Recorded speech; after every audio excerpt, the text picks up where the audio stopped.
Présidente du Conseil économique, social et environnemental, Mesdames, Messieurs les ministres d'État, Monsieur le ministre des Sports, Makhtar Ba, Mesdames et Messieurs les ministres, Excellences, Mesdames, Messieurs les ambassadeurs, Madame la secrétaire générale de la FIFA, Monsieur le Président du CNOS, Mamadou Diagne Ndiaye, Monsieur le Président de la Fédération sénégalaise de football, Mesdames et Messieurs les présidents de fédération, Monsieur le délégué général au pôle urbain de Diamniadio et du Lac Rose, Monsieur le directeur général de la SOGIP,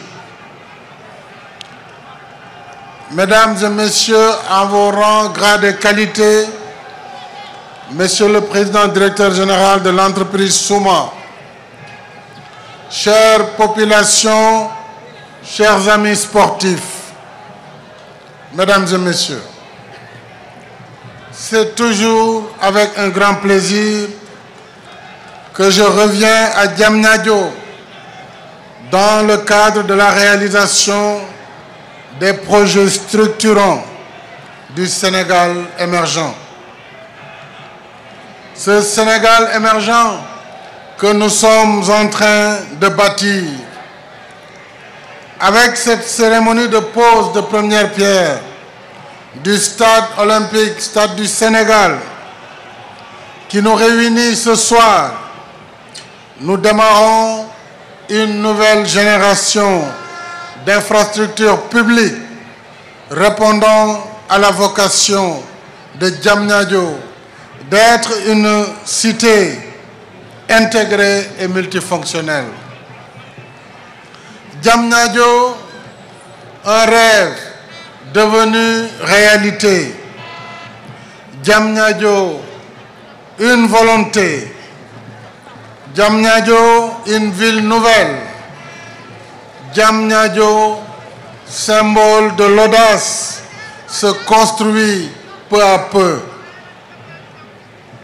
Ce stade, j'ai eu l'ambition de le réaliser au lendemain du match Sénégal-Pologne en Coupe du Monde au Spartak Stadium de Moscou.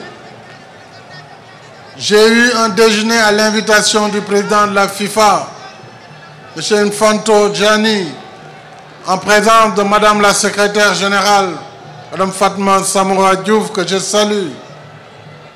Je lui ai posé la question, Monsieur le Président de la FIFA, à combien estimez-vous un stade comme le Spartak Stadium? Il m'a donné une indication. C'était un prix important, mais j'ai considéré que la jeunesse sénégalaise et le sport sénégalais n'avaient pas de prix, qu'il fallait doter notre pays d'une infrastructure majeure, moderne, aux normes de la FIFA et du Comité international olympique. Voilà aujourd'hui que va naître ce stade pour accueillir d'abord les premiers Jeux olympiques de la jeunesse en 2022, mais ce stade certainement accueillera la Coupe d'Afrique des Nations et d'autres grandes compétitions internationales. Mes chers compatriotes, après le Dakar Arena, complexe sportif pluridisciplinaire de plus de 15 000 places, et le stade dont les travaux démarrent ce jour, Diamniadio révèle ses atouts de pôle sportif majeur en Afrique. L'infrastructure sportive moderne qui répond aux normes internationales les plus exigeantes et que nous démarrons ici ce jour comprend, et vous l'avez déjà vu, un stade de football de 50 000 places assorti d'un système autonome d'approvisionnement en eau et en électricité, parce qu'il y a une centrale photovoltaïque de 2 MW pour maîtriser les coûts futurs de l'exploitation de cette infrastructure. Ce stade, c'est également un terrain d'entraînement répondant aux normes.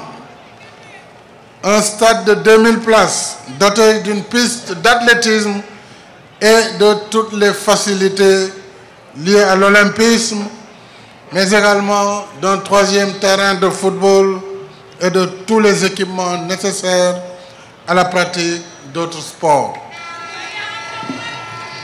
Ce complexe inédit dans la sous-région sera réalisé par l'entreprise Souma. Je voudrais d'avance féliciter le PDG de Souma, M. Selim Bora, dont je connais la compétence, l'engagement et le dévouement.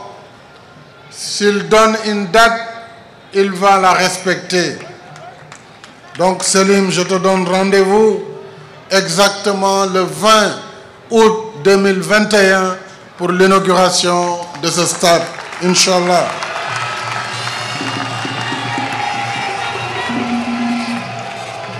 Il fera le travail sous la supervision du ministre Matarba, ministre des Sports, et sur celui également de la SOGIP et l'accompagnement de la DGPU avec donc M. Galoba et M. Djen Farbassar. Je sais compter sur votre engagement pour relever encore le défi du fast track et livrer dans les délais l'ouvrage qui nous réunit aujourd'hui. C'est dire que nous sommes résolument engagés dans le renforcement et la modernisation des infrastructures sportives de notre pays, au plus grand bonheur des acteurs du sport, mais également de nos concitoyens. Mesdames et messieurs, je l'ai dit dans mon programme Liggéeyal Ëllëg, investir dans l'avenir, c'est investir dans la jeunesse, au niveau de l'éducation et de la formation professionnelle, des politiques de promotion de l'emploi et de l'entrepreneuriat, de la santé et du sport, qui demeurent des facteurs essentiels d'inclusion sociale. Et enfin, de la culture et de la citoyenneté.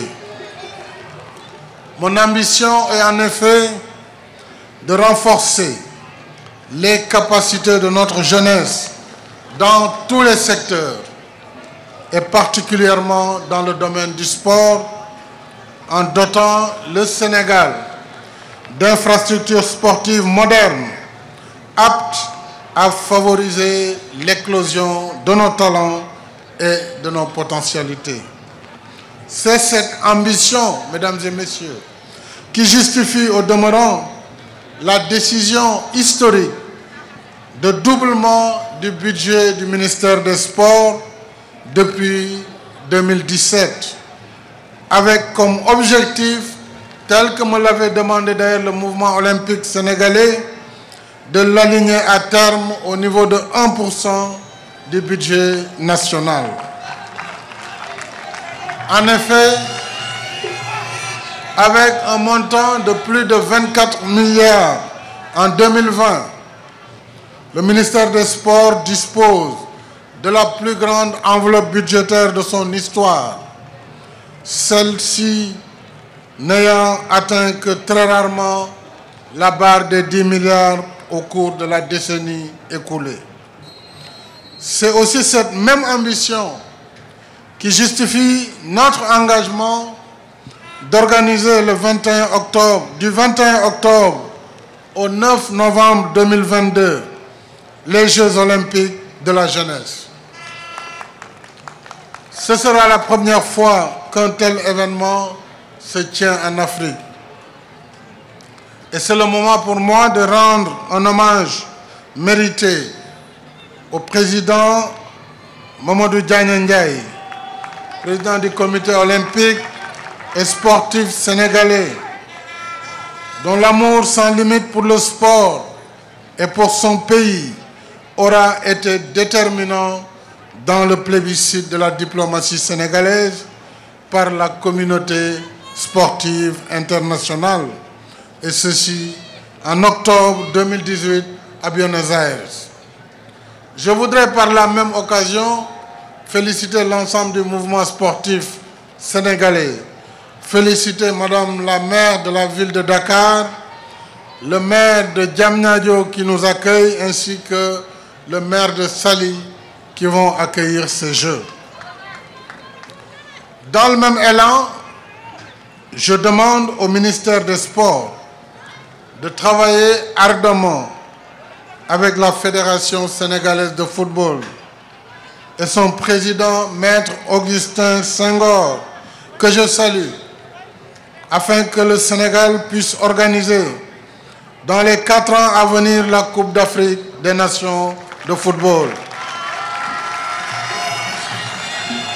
Le stade olympique, nouveau temple de nos vaillants lions du football, en plus du stade Léopold Sédar Senghor, rénové et remis à niveau, et nos stades régionaux nous offrent l'opportunité, et là, nous sommes prêts à la saisir. Monsieur le ministre des Sports, Monsieur le président du CNOS, Mesdames et Messieurs les présidents des fédérations et associations sportives, Mesdames et Messieurs, pour conclure, je voudrais vous inviter à gagner le pari d'entreprendre avec succès la nécessaire réforme du sport scolaire et universitaire qui demeure le véritable terreau des champions de demain. J'accorde en effet un grand intérêt à la réforme du sport scolaire et universitaire, devant doter notre pays d'une véritable fédération sénégalaise du sport universitaire. Je vous demande donc, M. Matarba, de finaliser en relation avec le Comité national olympique sportif sénégalais cette réforme structurante devant faire du Sénégal un pays qui aille bien au-delà de l'essentiel décrit par Coubertin, c'est-à-dire participer en remportant aussi des victoires. C'est la raison pour laquelle, dès à présent, vous devez sélectionner nos meilleurs athlètes et les mettre en condition et en préparation pour les futurs JOJ. Et j'espère que le Sénégal, au-delà de la réussite de l'organisation de ces Jeux olympiques de la jeunesse, pourra également remporter des médailles. Et je sais compter sur vous. Ce sont sur ces mots que je voudrais vous dire: vive le mouvement sportif sénégalais, vive le sport et l'amitié entre les peuples. Je vous remercie.